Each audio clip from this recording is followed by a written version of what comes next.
Hello, good evening, नमस्कार, स्वागत है आपका अपने चैनल एकेडमिक पाठशाला पर। काफी दिनों बाद मुलाकात हो रही होगी। आई थिंक आज 5-6 दिन हो गए हैं, लेकिन हम लोग जो बात कर रहे हैं हिस्ट्री में और पहला चैप्टर जो चल रहा है rise of nation in Europe, तो बेटा उसमें हम जो लास्ट लेक्चर कंप्लीट किए थे उसमें थोड़ा सा था रिवॉल्यूशनरीज के बारे में हमने बात करी थी।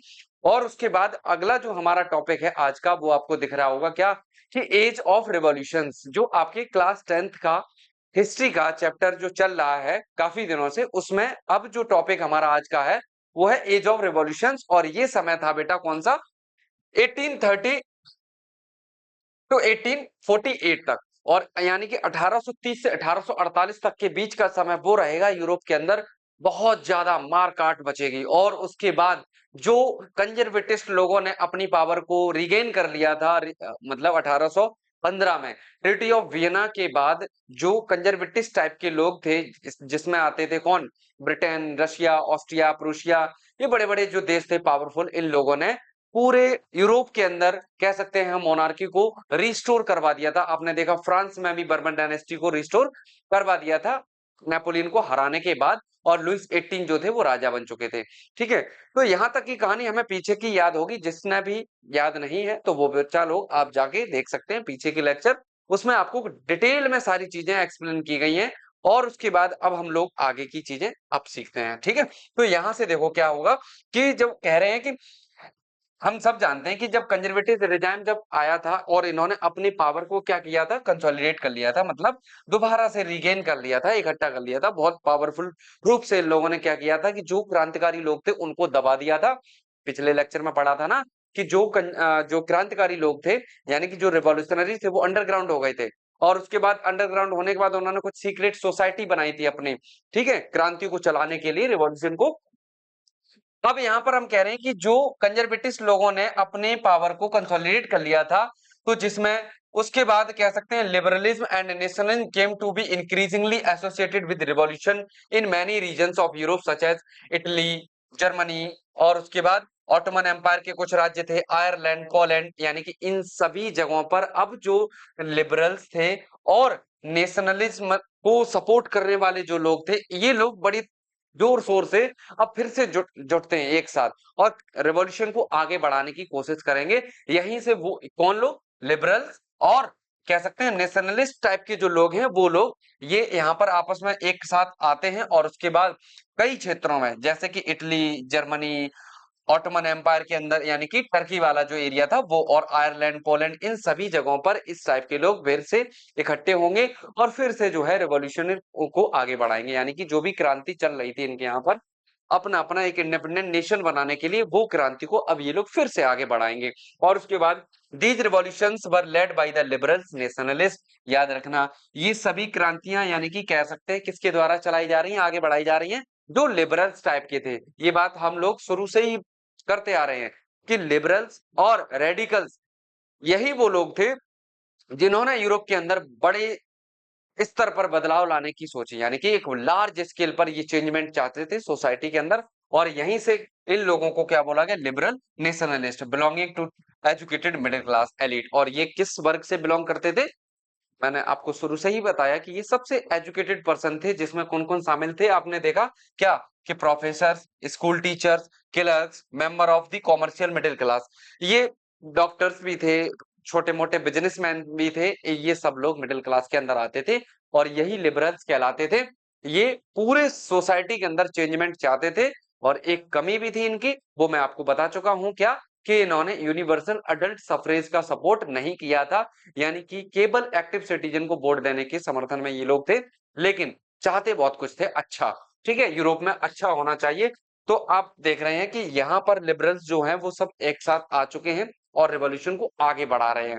ठीक है, और उसके बाद फर्स्ट अपहेवल, यानी कि जो हमें पहली क्रांति दिखाई पड़ती है इस रिवॉल्यूशन एज के अंदर, यानी कि वो थी आपकी 1830 की जुलाई रिवॉल्यूशन। यानी कि कह सकते हैं 1830 के अंदर जो second stage of French revolution, जिसे हम कह सकते हैं second stage of French revolution. बेटा ध्यान से चीजों को सुनोगे तो सब चीजें आपको समझ में आएंगी। ठीक है, और कुछ भी नया नहीं है ऐसा जो आपको ना समझ में आए। तो second stage of French revolution की शुरुआत होती है वो जुलाई में ही होती है, तो इसको जुलाई रिवॉल्यूशन भी बोला जाता है, ठीक है, जुलाई रिवॉल्यूशन भी बोल देते हैं, याद रखना ये। और उसके बाद चीजें पूछ ली जाती हैं शॉर्ट में, यानी कि एमसीक्यू टाइप से, तो इसी को जुलाई रिवॉल्यूशन भी बोला गया। और उसके बाद हालांकि फर्स्ट स्टेज भी जो 14 जुलाई 1789 को हुई थी वो भी जुलाई में ही हुई थी, तो ये वाली याद रखनी है आपको, ठीक है। 14 यानी कि जुलाई के अंदर फ्रांस में दोबारा से जो है रिवॉल्यूशन की शुरुआत होती है। तो पहली हमें कह सकते हैं क्रांति देखने को मिलती है कहाँ, फ्रांस में 1830 के अंदर। और इसमें क्या होता है, जो बर्बन डायनेस्टी के जो राजा थे, कौन इस समय थे, राजा लुइस फिलिप। कौन थे, राजा लुइस फिलिप, और उनको यहाँ से अब हटा दिया जाएगा। देखो, who had been restored power, यानी कि बर्बन डायनेस्टी में जब 1815 में वियना ट्रीटी के बाद बर्बन जो डायनेस्टी को रिस्टोर किया गया था, उस समय राजा बनाए गए थे कौन, लुइस 18। कौन बनाए गए थे बेटा, लुइस 18। और जब ये क्रांति हो रही है, इस समय है राजा कौन, जो इस समय राजा है फ्रांस में, वो है लुइस फिलिप। कौन है, लुइस फिलिप।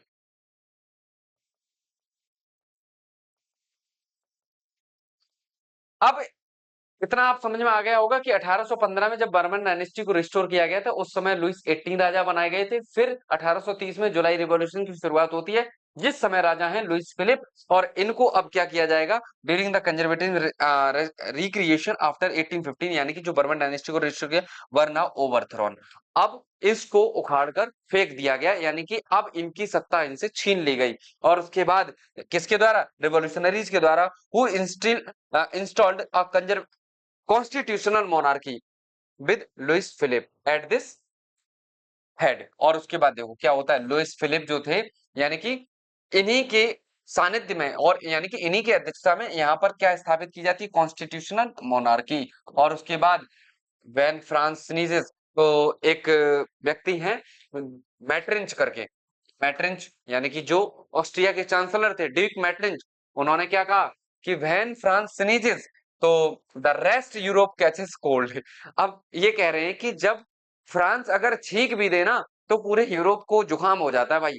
क्यों, क्योंकि सारी जो रिवॉल्यूशंस की शुरुआत हुई वो फ्रांस से ही होती थी, और फ्रांस में कोई भी छोटी भी उथल पुथल कहीं भी हुई तो पूरे यूरोप में एकदम हौच पौच की कंडीशन बन जाती थी कि भाई साहब क्रांति शुरू हो चुकी है। तो वहां से, और आपने सीखा भी है क्या, legacy of the French revolution के रूप में, कि जो दुनिया वालों ने सीखा था क्या, कि डेमोक्रेसी की बात करना, जस्टिस की बात करना, और फ्रेटर्निटी की बात करना, लिबर्टी की बात करना, इक्वलिटी की बात करना, ये सब legacy of the French revolution जो फ्रांस से ही सीखी थी।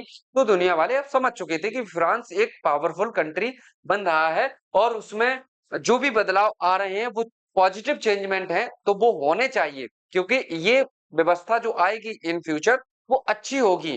जो पास्ट की जो सिस्टम चल रहा है उससे बहुत अच्छी होगी व्यवस्था इन फ्यूचर। तो इसलिए तो ये लोग कह रहे हैं कि मैट्रिंच के अगर फ्रांस छींक भी दे तो पूरे यूरोप को जुकाम हो जाता है। इसका मतलब ये हुआ कि अगर फ्रांस में जो है क्रांति की छोटी सी भी शुरुआत होती है तो पूरे यूरोप में क्रांति आ जाती है। समझ में आया, इतनी बात इन्होंने समझाई है। तो July revolution sparked an uprising in Brussels, और जुलाई रिवॉल्यूशन ही कह सकते हैं कि वजह से ब्रुसेल्स के अंदर हमें क्रांति देखने को मिलती है। जो बेल्जियम की राजधानी है ब्रुसेल्स, तो वो किसके अधीन थी, यूनाइटेड किंगडम ऑफ नीदरलैंड के अधीन थे।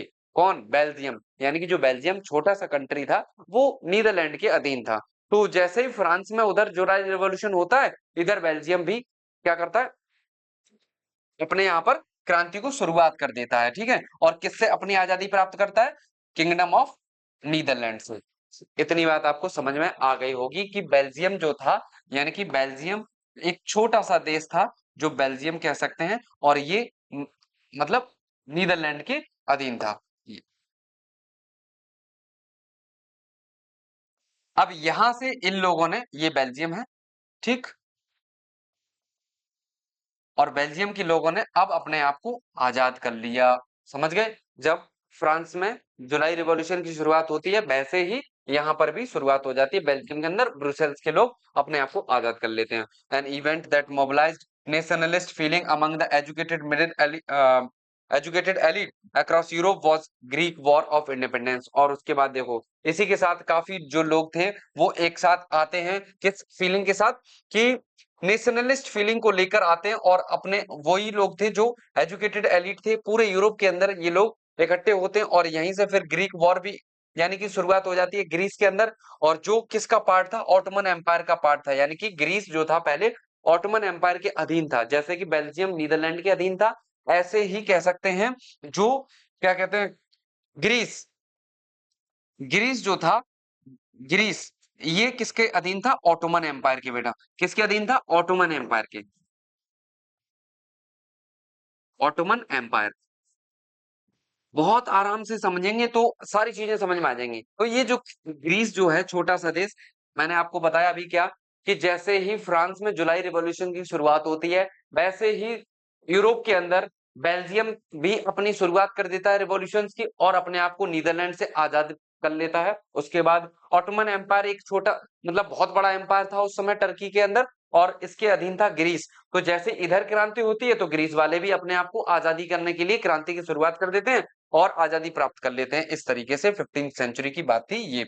और उसके बाद the growth of revolutionary nation in Europe sparked of a struggle for independence amongst the Greeks which begin in 1821, यानी कि जिसकी शुरुआत होती है कब, ये यानी कि शुरुआत हुई 1821 में, ठीक है।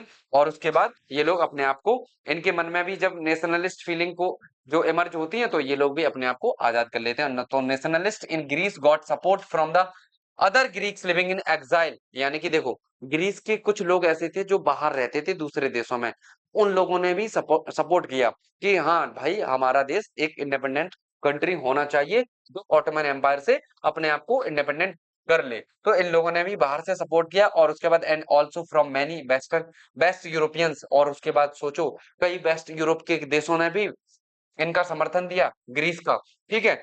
और यानी कि सिंपैथी इनके साथ जुटाई जुटाई for the ancient Greek culture, यानी कि ये लोग कह रहे थे कि आप ग्रीस सभ्यता, ग्रीक की जो सभ्यता थी उसके फुल समर्थक थे ये लोग। और उन्होंने कहा कि हाँ आप अपने लिए क्रांति करो और अपने देश को इंडिपेंडेंट कर लो ऑटोमन एम्पायर से, ठीक है। तो पोइट्स जो थे, आर्टिस्ट थे, इन्होंने भी ग्रीस के लिए बहुत सारे, इन्होंने क्या कहा, क्रेडल ऑफ यूरोपियन सिविलाइजेशन, कि ग्रीस जो है वो यूरोप की सभ्यता का पालना कहलाता है, यानी कि यूरोपियन सिविलाइजेशन की पालना है कौन, ग्रीस कंट्री जो है वो। तो इस टाइप से लोगों को मतलब इनकरेज करा पोइट्स ने, आर्टिस्ट ने, ठीक है। और उसके बाद पब्लिक ओपिनियन में अपने रखे। तो struggle against a Muslim empire, किसके खिलाफ इन्होंने, ऑटोमन एम्पायर एक मुस्लिम एम्पायर था, टर्की के अंदर इनका ओरिजिन होता है और ये मेन मूल रूप से ये टर्की का एम्पायर था।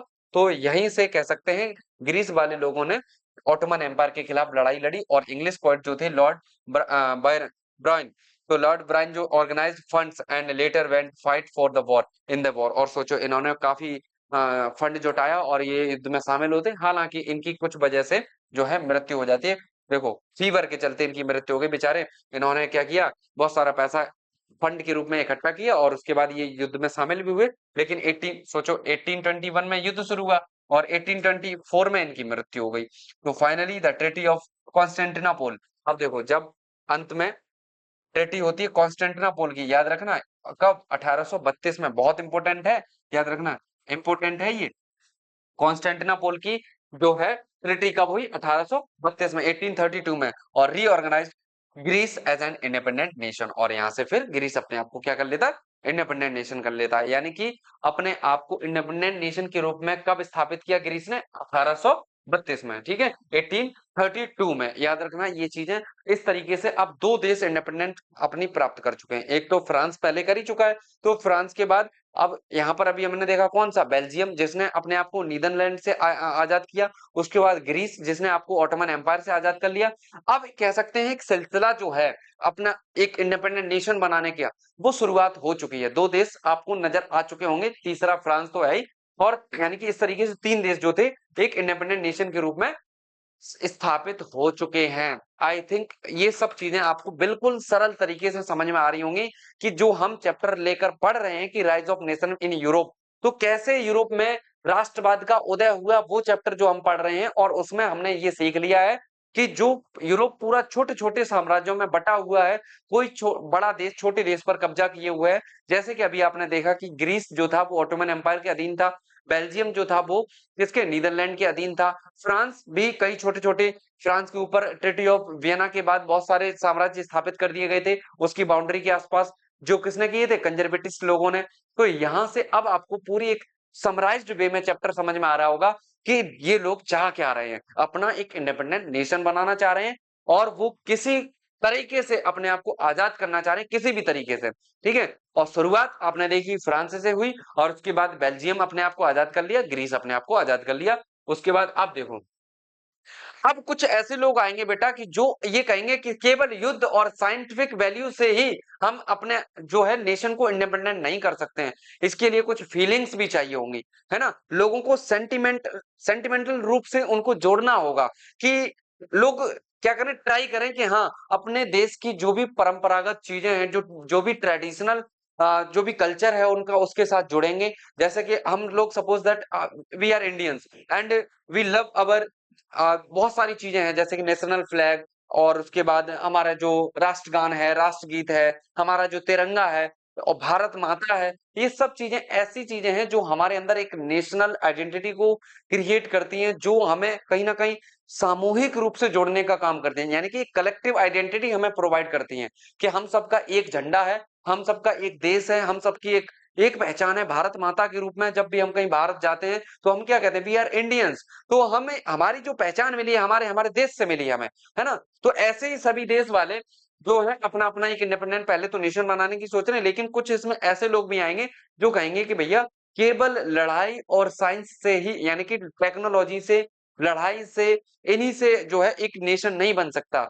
उसके लिए बहुत सारी चीज़ें और भी हैं, जैसे कि लोगों को क्या सेंटिमेंटल रूप से जोड़ना। तो ये इसमें अब अगला टॉपिक जो आप देख रहे होंगे वो है romantic imagination and national feeling, यानी कि लोगों के मन में फीलिंग ऑफ लव क्रिएट करना अपने देश के प्रति, अपने जो राष्ट्रीय धरोहर है उनकी, ठीक है? यानी कि जो भी नेशनल उनका हेरिटेज है, उससे लगाव होना एक तरीके का, यानी कि feeling of love with their own country, with their own culture, with their own language, with their own folk tales, folk songs, folk dance, इन सब से जो हम कह सकते हैं इनके थ्रू जो हमारे मन में एक कलेक्टिव आइडेंटिटी क्रिएट होती है, वही एक नेशनल फीलिंग कह सकते हैं कि नहीं? कह सकते हैं कि नहीं? तो जैसे हम भारत माता देखते ही हमें याद आता है कि ये हमारी मतलब हमारे देश को रिप्रेजेंट करने की एक एलोगरी है। एलोगरी का मतलब एक रूपक है। वास्तव में तो नहीं है, लेकिन वो एक रूप है जो हमारा रिप्रेजेंटेशन करती है। तो यहाँ से हम सब चीजें ये समझेंगे। अब रोमांटिक इमेजिनेशन में और कैसे नेशनल फीलिंग को क्रिएट करेंगे रोमांटिक इमेजिनेशन से, वो हम यहाँ पर समझने वाले हैं। तो देखो, the development of nationalism did not come about only through Wars and territorial expansion, यानी कि जो पोएट टाइप से लोग हैं, जो आर्टिस्ट टाइप के लोग हैं, वो लोग कह रहे हैं क्या कि जो नेशनल फीलिंग जो लोगों में आई है, वो केवल और केवल क्या वॉर और टेरिटोरियल एक्सपेंशन से ही नहीं आई हैं, यानी कि आपने क्षेत्र का विस्तार कर लिया, बहुत बड़ा देश बना लिया, तो इससे ही केवल कह सकते हैं कि कलेक्टिव आइडेंटिटी क्रिएट नहीं हुई लोगों में, ना ही नेशनल फीलिंग क्रिएट हुई है। तो उसके लिए क्या कह रहे हैं, कल्चर, यानी कि बात आई किसकी, कल्चर की, played an important role in creating the idea of nation. ये लोग कह रहे हैं कि कल्चर ने बहुत बड़ी भूमिका निभाई है आइडिया ऑफ नेशन को क्रिएट करने में। समझ में आई ये बात? तो जैसे कि आर्ट, पोएट्री, स्टोरीज, म्यूजिक, ठीक है, help express and shape nationalist feeling, यानी कि इन सभी चीजों ने, याद रखना ये बहुत इंपॉर्टेंट वर्ड है, art, poetry, stories, music, dance मान लो, ठीक है, dance, folk tales, folk tales, folk songs,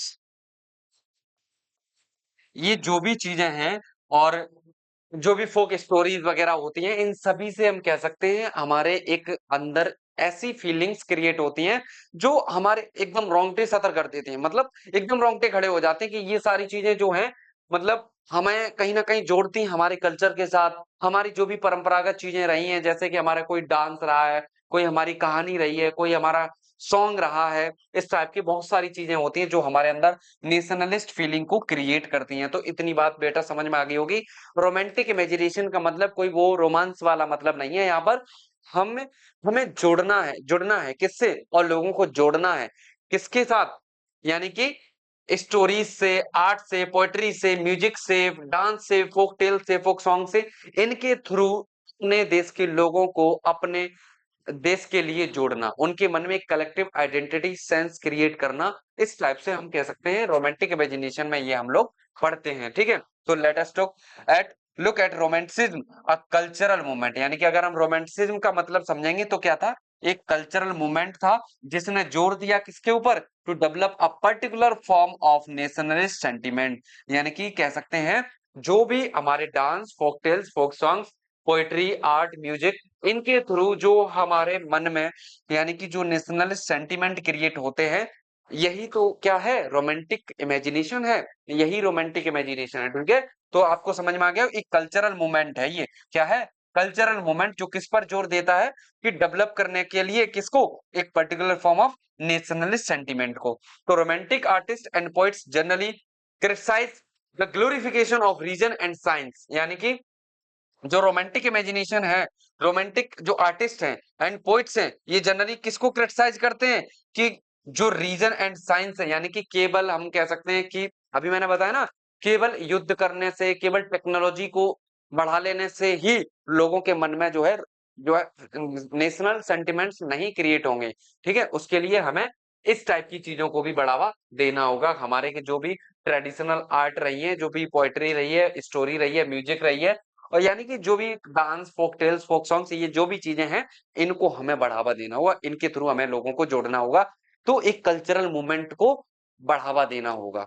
समझ में आ गया, रोमांटिक इमेजिनेशन में क्या हम समझते हैं कि एक cultural movement which sought to develop a particular form of nationalist sentiment. इतनी बात आपको समझ में आ गई होगी आई थिंक। अब देखो, थोड़ी सी चीजें लंबी रहने वाली हैं, लेकिन कोई बात नहीं, समझेंगे आसानी से।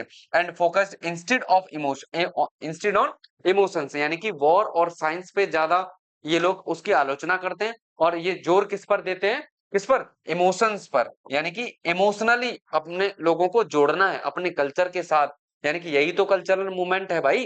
तो इंस्टीट्यूशन एंड मिस्टिकल फीलिंग्स, यानी कि जो भी हमारे अंदर जो भी फीलिंग्स होती हैं रहस्यमय टाइप की, जो भी है कि हाँ हमारे मन में एक अच्छी फीलिंग क्रिएट करती है कि जो हमें जोड़ती हैं उस चीज से। ठीक है, तो their effort was to create a sense of shared collective heritage, और इनका एक ही मुख्य उद्देश्य क्या था, इनका केवल एफर्ट क्या था, किस लिए था, कि लोगों में क्या क्रिएट करना, शेयर्ड कलेक्टिव हेरिटेज, यानी कि जिससे हम सब लोग जुड़ेंगे तो सबके मन में एक ही भाव होगा, एक ही भाव होगा, तो हम सब लोग क्या करेंगे, उसको सपोर्ट करेंगे, उसको प्रोटेक्ट करेंगे, उसको बचा के रखेंगे, उसके साथ जुड़े रहेंगे, है ना। तो चाहे वो हमारे देश की भारत माता ही क्यों ना हो, चाहे हमारा झंडा हो, आज जब भी ऐसी कोई बात आती है तो पूरा देश एक हो जाता है ना। तो ये सब चीजें हम लोग यहाँ समझ रहे हैं। A common cultural past as the basis of nation, यानी कि कह रहे हैं कि जो भी हमारा कॉमन कल्चरल पास्ट रहा होता है, जहां लोग परंपरागत रूप से, सांस्कृतिक रूप से जुड़े होते हैं, वही हमें एक आधार देता है क्या बनाने में, नेशन क्रिएट करने में। ठीक है, वही हमें एक आधार देता है कि जो कल्चरल यानी कि जो कॉमन कल्चरल होता है हमारे पास्ट में, वही हमारा बेस बनता है नेशन को बनाने के लिए, वही हमारा क्या बनता है, बेस। समझ में आया कि हमारा कल्चरल, जैसे कि अगर हम बात करते हैं इंडियंस का कल्चरल क्या, यानी कि अगर हम बात करते हैं इंडिया की कल्चरल पास्ट क्या रहा है, हमने सर्वधर्म समभाव की नीति अपनाई, तभी तो हमने किसी पर बहुत ज्यादा मतलब हमला नहीं किए कभी। बताओ, हम भारतीयों ने कभी दूसरों पर कभी हमला किया, लेकिन यहाँ बहुत सारे आक्रांता आए, यानी कि 750 एडी से ही अगर आप देखते हैं तो कई मुस्लिम आक्रांता आए, और उसके बाद दिल्ली सल्तनत की स्थापना हुई, और उसके बाद अंग्रेज आए, फ्रांसीसी आए, मुगल्स आए, है ना, और इसके बाद पुर्तगाली, ये सब एक एक करके आते गए, देश को लूटते रहे। अगर भैया, अगर हमने भी अगर यही रणनीति अपनाई होती तो आज हमारे भारत की जो ज्योग्राफिकल एरिया है वो कुछ और ही होता, यहाँ की दशा और दिशा दोनों ही कुछ और होती। लेकिन हमने क्या किया, सर्वधर्म समभाव को अपनाया, है ना, जो भी आया उसका स्वागत किया, है ना। आज हमारे घर में कोई भी मेहमान आता है तो हम उसका इतने अच्छे से आदर सत्कार करते हैं कि जैसे वो हमारा पता नहीं कब का जुड़ा हुआ हमारा व्यक्ति हो। अगर कोई भी अनगैरी भी आ जाता है, मतलब जिसको हम अननोन पर्सन कोई आ जाता है, उसको भी हम लोग क्या करते हैं, बहुत पानी पिलाते हैं, आराम से सम्मान के साथ बैठालते हैं, खाना खिलाते हैं, भूखा होगा तो, यानी कि कोई भी अगर अननोन पर्सन है उसको। लेकिन तो ये हमारे मन में, हमारे जीन में है भाई, हमारे मतलब सदियों से चला आ रहा है, पीढ़ी दर पीढ़ी यही। आज हमें बोलना नहीं पड़ता इसके लिए कि बेटा कोई मेहमान आया तो उसके पैर छूने, ये नहीं करना होता है, ठीक है? वो इनबिल्ट है, जेनेटिक है, चला आ रहा है सदियों से। तो ये सब चीज़ें कैसे क्रिएट हुई? यानी कि कल्चरल पास्ट रहा है ना हमारा ऐसा भाई। क्या है? कल्चरल पास्ट में ही हमने ये सब चीज़ें हमारे पीढ़ी दर पीढ़ी लोग सीखते आ रहे हैं। तो आज हमारे मन में जब देश को जब अगर दोबारा से ऐसी बात आएगी कि अगर मान लो देश गुलाम होने जा रहा है, तो हम क्या करेंगे? इन्हीं कल्चरल पास्ट के साथ जुड़कर और अपनी पुरानी विरासत को याद करेंगे और हमारे जो पूर्वजों ने जो शहादत दी है, उसको याद करेंगे। कल्चरली एक मूवमेंट को बढ़ावा मिलेगा, तो लोग मतलब एक साथ आएँगे और फिर अपने देश के प्रति जो भी अत्याचार हो रहा होगा, उसके खिलाफ आवाज़ उठाएँगे। चाहे कोई विदेशी हो, चाहे अपने देश के ही अंदर कोई गद्दार हो, अत्याचारी हो, ठीक है? उसके खिलाफ। तो ये सब हम लोग इस तरीके से कह सकते हैं इमोशनली जुड़ते हैं। क्या बेटा? इमोशनली जुड़ते हैं और यही है क्या? कल्चरल मूवमेंट और इसी को बोलते हैं रोमांटिसिज्म। क्या बोलते हैं? रोमांटिसिज्म। आई थिंक अब आपको सारी चीज़ें क्लियर हो गई होंगी। तो अदर जो रोमांटिक लोग थे जैसे कि जर्मन एक फिलोसोफर थे जॉन गॉटफ्राइड, ठीक है? हर्डर और ये 1774 44 से लेकर 1803 तक यानी कि 1744 टू 1803 तक रहे ये क्लेम्ड दैट और इन्होंने क्या क्लेम किया? True German culture was to be discovered among the common people यानी कि ये कह रहे हैं कि अगर हमें ट्रू जर्मन कल्चर को ढूँढना है, तो जर्मन के जो कॉमन पीपल हैं, उनके बीच में जाना पड़ेगा। वहाँ हमें यहाँ की जर्मनी का जो कॉमन यानी कि जो ट्रू कल्चर है, वो हमें देखने को मिलेगा। ठीक है? तो जिसको बोलते हैं डास बॉक ये यानी कि जर्मन वर्ड है। It was through folk songs यानी कि ये कैसे मिलेगा? अगर ये जॉन गॉटब्राइट कह रहे हैं कि अगर हमें जर्मन कल्चर यानी कि जो ट्रू जर्मन कल्चर है, वो अगर ढूँढना होगा, तो हमें किससे जुड़ना होगा? जो यहाँ के फ़ोक सॉन्ग्स हैं, फ़ोक पोएट्री हैं, फ़ोक डांसेस हैं, तो ये जो लोग हमारे कॉमन पीपल जो हैं उसको यूज़ करते हैं ऐसे that true spirit of the nation जहाँ क्या बसती है कह सकते हैं वास्तविक आत्मा बसती है देश के नाम की, ठीक है? और उसके बाद पॉपुलराइज़ और यही चीज़ें फिर धीरे-धीरे करके पॉपुलराइज़ होती चली गई और सो collecting and re re recording these forms of folk culture was essential of to these project of nation building यानी कि इन सभी चीजों ने कह सकते हैं फोक कल्चर ने बढ़ावा दिया और फिर हम कह सकते हैं हम जो यूनिफिकेशन ऑफ जर्मनी पढ़ते हैं आगे वो ऐसे ही पढ़ेंगे क्योंकि जब जॉन गॉटफ्राइड ने ये बात बोली तो लोग जो थे अपने कल्चर की तरफ ध्यान देने लगे और उन्होंने ढूंढना शुरू कर दिया कि हमारा वास्तविक कल्चर है क्या उसको लोग ढूंढने लगे तो फिर कि अरे हम तो एक इंडिपेंडेंट नेशन होना चाहिए हमारा देश ऐसा होना चाहिए और नेशनलिज्म की तो बात चल ही रही है तो यहीं से फिर यूनिफिकेशन ऑफ जर्मनी की शुरुआत हो जाती है, ठीक है? और उसके बाद यानी कि देखो they emphasise on the vernacular languages उन्होंने किस पर ध्यान दिया? किस पर जोर दिया? कि जो इनकी वर्नाकुलर लैंग्वेजेस यानी कि जो लोकल लैंग्वेजेस हैं उन पर ध्यान दिया उन्होंने and collecting of local folklore was not just to recover an ancient national spirit but also to carry the modern nationalist message to large audience who were mostly illiterate यानी कि ये कह रहे हैं कि जो लोकल यानी कि फॉकलर हैं ये किस पर ध्यान नहीं दे रहे थे केवल यानी कि उनका मकसद सिर्फ यही नहीं था कि रिकवर करना किसको एंशिएंट नेशनल स्पिरिट को ये कह रहे हैं कि उन सभी और चीजों को लेके आओ कैरी करके लेके आओ जो मॉडर्न नेशनलिस्ट मैसेज को कैरी करती हो यानी कि जिसमें क्या हो एक मॉडर्न नेशन की आत्मा जो है वास करती हो यानी कि जिसमें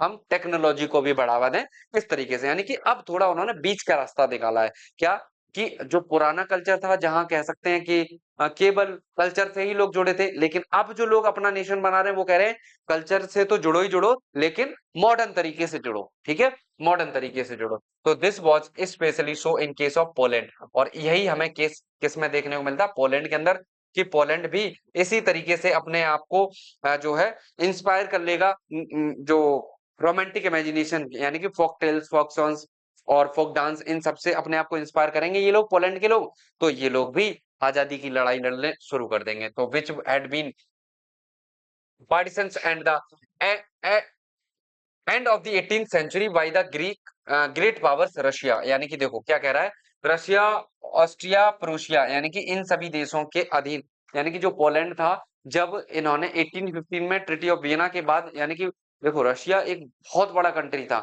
15 लगभग देश इसमें और शामिल थे ठीक है आज का जो पोलैंड है आज का जो क्रीमिया है आज का जो यूक्रेन है उज्बेकिस्तान, कजाकिस्तान, किर्गिस्तान, ये सब कभी रशिया के पार्ट हुआ करते थे, जो अलग हुए कब? 1991 में, ठीक है। तो ये धीरे धीरे करके अपने आप को इंडिपेंडेंट करते चले गए। तो ऐसे ही पोलैंड भी रशिया के ही अधीन था, और उसके बाद इन्होंने भी अपने यहाँ रोमांटिक इमेजिनेशन को बढ़ावा दिया, और even though Poland no longer existed as an independent territory, और नेशनल फीलिंग्स, यानी कि पहले ये इंडिपेंडेंट नहीं था पोलैंड, और national feelings were kept alive, लेकिन इनके बीच में जो था नेशनल फीलिंग्स इन्होंने अपने अंदर जिंदा रखी, और म्यूजिक एंड लैंग्वेजेस को इन्होंने इनके थ्रू जो था ये अपने आप को एक कलेक्टिव आइडेंटिटी के रूप में पहचान देते रहे। और थोड़े समय बाद क्या होता है, जो कैरोल कोरपेंस्की फॉर एग्जाम्पल अगर हम बात करते हैं, celebrated the national struggle through his operas and music, यानी कि इन्होंने धीरे धीरे करके अपने म्यूजिक से लोगों को जोड़ना शुरू किया, फोक डांस से लोगों को जोड़ना शुरू किया, ठीक है। एंड मजूरका जो था इंटू नेशनलिस्ट सिंबल्स बना दिया गया इनका, मजूरका जो था। तो इस तरीके से लैंग्वेज टू प्लेट, और भाषा ने भी बहुत ज्यादा बढ़ावा दिया किसको? नेशनलिस्ट सेंटिमेंट को क्रिएट करने में। यानी कि इतनी बात समझ में याद रखना, देखो अभी पीवाईक्यू आप उठा के देख लेना, यही जो 7 मार्च को पेपर हुआ था, कि लैंग्वेज ने क्या रोल पे किया था नेशनलिस्ट सेंटिमेंट को इमर्ज करने में। क्वेश्चन है, आप उठा के देखें जाके, ठीक है। तो आफ्टर द रशियन ऑक्यूपेशन, और यानी कि जब रशिया ने इसके ऊपर कब्जा कर लिया था, तो जो पोलिश भाषा थी इसको क्या कर दिया गया था? हटा दिया गया था, सभी स्कूलों से हटा दिया था, और रशियन लैंग्वेज जो जो थी वो हर जगह इम्पोज कर दी गई थी, हर जगह, ठीक है। यानी कि जब रशिया ने पोलैंड के ऊपर कब्जा कर लिया, तो रशिया की जो भी भाषा थी रशियन लैंग्वेज, उसको प्रमोट किया गया पोलैंड के अंदर, और पोलिश जो भाषा थी उसको डिमोरलाइज किया गया, ठीक है, इस तरीके से। तो इन 1831 क्या होता है? N armed rebellion against Russian rule took place, और यहीं पर एक हमें झड़प देखने को मिलती है रशियन आर्मी के बीच में और पोलैंड के लोगों के बीच में, विच वॉज अल्टीमेटली क्रश्ड, और जिसको अंततः क्या कर दिया गया? दबा दिया गया, ठीक है। पोलिस के जो आर्मी थी उसको दबा दिया गया रशियन आर्मी द्वारा। Following this many members of the clergy in Poland begin to use language as weapon of national resistance, और उसके बाद जो भी क्लर्जी लोग थे उन्होंने भाषा को इस्तेमाल किया एक हथियार के रूप में, ठीक है। कहते हैं ना, हथियारों से घातक विचार होते हैं, तो जब भाषा के रूप में ये विचार जब निकल के आए, तो इन्होंने नेशनल रेजिस्टेंस को बढ़ावा दिया। Police was use for church gatherings, यानी कि जो पोलैंड के लोग थे ये चर्च का इस्तेमाल करते थे मीटिंग बुलाने के लिए, एंड ऑल रिलीजियस इंस्ट्रक्शन जो भी देने होते थे वो चर्च में ही देते थे, इस तरीके से। एज अ रिजल्ट, और उसका परिणाम क्या निकल के आता है? A large number of priest and bishops were put in jail, यानी कि बड़ी संख्या में साधुओं को, यानी कि जो प्रीस्ट टाइप के लोग थे, इनको क्या किया गया? जेल के अंदर डाल दिया गया, and sent to Siberia by the Russian authorities, और उनको कहां भेज दिया गया? साइबेरिया, यानी कि जो रशिया का सबसे नॉर्थ में जो पार्ट पड़ता है, साइबेरिया जो दुनिया का सबसे ठंडा इलाका माना जाता है, वहां पर इनको भेज दिया जाता था, यानी कि रशियन अथॉरिटी के द्वारा, and punishment for their refusal to preach in Russian, और यानी कि उनको फिर पनिशमेंट देते थे यहीं पर। They the use of polish came to be seen as symbol, और यानी कि इन्होंने पॉलिश भाषा को यानी कि एक अपने सिंबल के रूप में, यानी कि किसका सिंबल? स्ट्रगल का, किसके खिलाफ? रशियन डोमिनेंस के खिलाफ इन्होंने पॉलिश भाषा को एक सिंबल के रूप में इस्तेमाल किया। समझ रहे हो कि भाषा ने कितना बड़ा रोल निभाया? कि सोचो एक इतने बड़े देश से एक छोटा सा देश आजादी प्राप्त कर लेगा चल के, आगे चल के। समझ में आ रहा है? तो भाषा ने वेरी इंपॉर्टेंट रोल जो है पे किया है। इस तरीके से आप देख रहे हैं कि कुछ समय बाद जो है पोलैंड अपने आप को आजाद कर लेगा रशिया से भी। तो हमने 3 इंडिपेंडेंट कंट्री बनते हुए देख ली हैं। कौन सी? एक तो बेल्जियम देखी जो नीदरलैंड से अपने आप को आजाद करती है, दूसरी आपने ग्रीस देखी जो ऑटोमन एम्पायर से अपने आप को आजाद करती है, इधर तीसरा आपने पोलैंड की कहानी सुनी जो अपने आप को रशियन एम्पायर से, यानी कि रशियन डोमिनेंस से अपने आप को आजाद कर लेता है। तो अब यूरोप के अंदर आपने एक जो सिलसिला ये देखने को मिल रहा है आपको कि यहाँ पर एक इंडिपेंडेंट नेशन बनने लगे हैं, ठीक है। और उसके बाद अगर हम बात करते हैं तो बहुत सारे चेंजमेंट धीरे धीरे करके आगे आपको देखने को मिलेंगे। अगला जो टॉपिक रहने वाला है आपका hunger, hardship and popular revolt, ये हम लोग अगले जो है लेक्चर में कंप्लीट करेंगे। इसको थोड़ा थोड़ा पढ़ेंगे, जिसको भी नहीं समझ में आता वो दोबारा से वीडियो देख लो बेटा, कुछ नहीं जाएगा आपका। 15-20 मिनट का मैं लेक्चर इसीलिए रखता हूँ कि आप ज्यादातर उसको देख लें सभी लोग, ठीक है।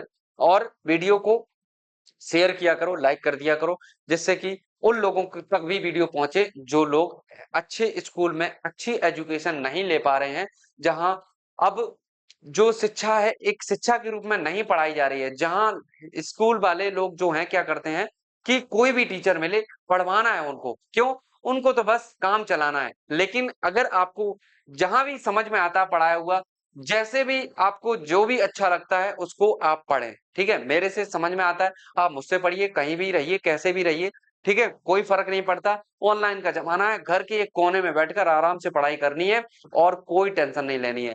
आप एक ही उद्देश्य लेके चलें कि मुझे ज़्यादा से ज़्यादा स्कोर करना है, मुझे मेरा कैसे भला करना है, ठीक है? आप स्टूडेंट हैं, मन में बहुत पॉजिटिविटी रखें कि मुझे अच्छा करना है, बाकी का नेगेटिव कुछ भी नहीं सोचना है और उसके बाद धीरे-धीरे करके हम लोग ये जो है, इस तरीके से हिस्ट्री और सभी सब्जेक्ट जो है कवर कर लेंगे, ठीक है? आई होप आपको वीडियो अच्छी लगी होगी। Thank you.